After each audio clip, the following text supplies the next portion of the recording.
गरीबों का मसीहा कहे जाने वाले भारतीय राजनीति के स्मार्ट युवा चेहरा और दृढ़ संकल्प धारण करने वाले भारतीय जनता पार्टी के वर्तमान सांसद, जिन्होंने सपाइयों के गढ़ माने जाने वाले और अखिलेश यादव की पत्नी डिंपल यादव को यह बता दिया कि राजनीति किसी की बपौती नहीं है।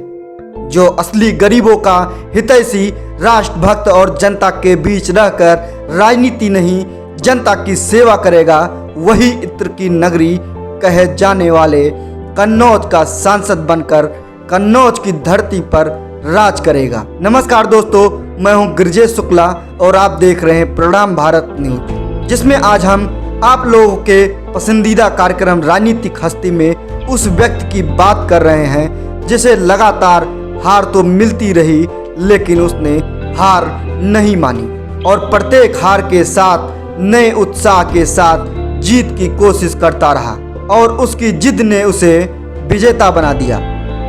जी हाँ, हम बात कर रहे हैं उत्तर प्रदेश में इत्र की नगरी, जिसे कभी महोदया के नाम से जाना जाता था, कन्नौज, और वहां के बीजेपी सांसद सुब्रत पाठक की। जैसा कि कहा जाता है कि जिसका दृढ़ता के साथ व्रत करना निश्चय हो, उसे सफलता जरूर मिलती है। विरासत में इत्र का व्यवसाय मिले सुब्रत पाठक ने देश की संसद भवन में अपनी सीट पक्की कर महोदया का प्रतिनिधित्व कर रहे हैं। कन्नौज जिले के पटखान मोहल्ले में रहने वाले सुब्रत पाठक का जन्म 30 जून 1969 को ओम प्रकाश पाठक के घर हुआ था।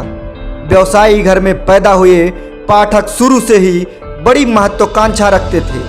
पढ़ाई में कुछ खास रुचि न होने के कारण पिता ने इनको स्नातक पूरा करने के साथ ही अपनी इत्र की व्यवसाय की जिम्मेदारी सौंप दी। विरासत में मिले इत्र की व्यवसाय को सुब्रत ने और ऊंचाई दी और इत्र के व्यवसाय के लिए पिता ओम प्रकाश पाठक और सुब्रत पाठक का नाम पूरे कन्नौज में इत्र की खुशबू की तरह महकने लगा। लेकिन सुब्रत पाठक की महत्वाकांक्षा इतनी बड़ी थी, उन्हें सिर्फ कन्नौज महोदया के ही लोग जाने, उन्हें पसंद नहीं था। जैसा कि उनके साथी बताते हैं कि सुब्रत कॉलेज के दिनों से युवा कार्यकर्ता के तौर पर बीजेपी की राजनीति करने लगे थे और उसी राजनीति के सहारे सांसद बनकर देश की सेवा, जनता की सेवा कर पूरे देश में अपना नाम करना चाहते थे। वो लगातार लोगों के बीच बने रहे और बीजेपी को इस तरह 2019 के लोकसभा चुनाव में समाजवादी पार्टी के गढ़ इत्र की नगरी कन्नौज से भाजपा को जीत की सुगंध सुब्रत पाठक के माध्यम से मिली। इत्र कारोबारी घराने से ताल्लुक रखने वाले पाठक छात्र जीवन से ही भाजपा से जुड़कर खुद को स्थापित किया और अब जनता के समर्थन से संसद सदस्य बन गए हैं। हम आपको बता दें कि बीजेपी ने 21 वर्ष बाद कन्नौज में परचम लहराया है।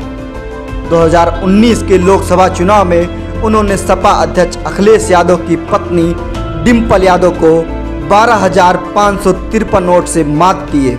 इस तरह SM कॉलेज में पढ़ाई के दौरान छात्र राजनीति के सियासत की शुरुआत करने वाले सुब्रत पाठक अपने तीसरे चुनाव में सांसद बन कामयाबी हासिल की। सांसद बनने से पहले वो भाजपा और उससे जुड़े संगठनों में सक्रिय रहे। भाजयुमो के अध्यक्ष से लेकर जिला अध्यक्ष तक के सफर के दौरान उन्होंने भाजपा को मजबूत करने में अहम भूमिका निभाई।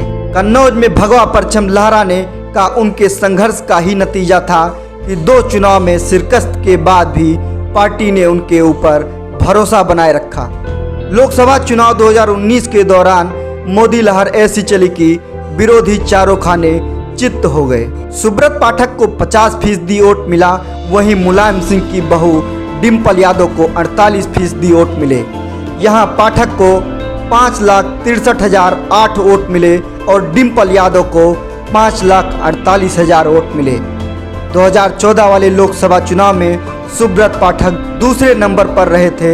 डिंपल यादव ने उन्हें 19,000 वोटों से हराया था। इससे पहले 2009 में वो अखिलेश यादव के मुकाबले 1.5 लाख वोट पाकर तीसरे स्थान पर रहे थे। सुब्रत पाठक को मोदी और अमित शाह का खास माना जाता है। सुब्रत पाठक अपने लोगों के लिए अधिकारियों से लड़ जाते हैं। कन्नौज के सारे अधिकारी उनके काम करने और कराने के तरीके से घबराते हैं। उनका कहना है कि जनता सर्वोपरि है, जब हमारी जनता सुखी होगी तभी देश सुखी होगा। हम जनता के सेवक हैं। अगर आप लोगों को यह वीडियो पसंद आया हो तो लाइक, शेयर, कमेंट और सब्सक्राइब करना ना भूलें। धन्यवाद।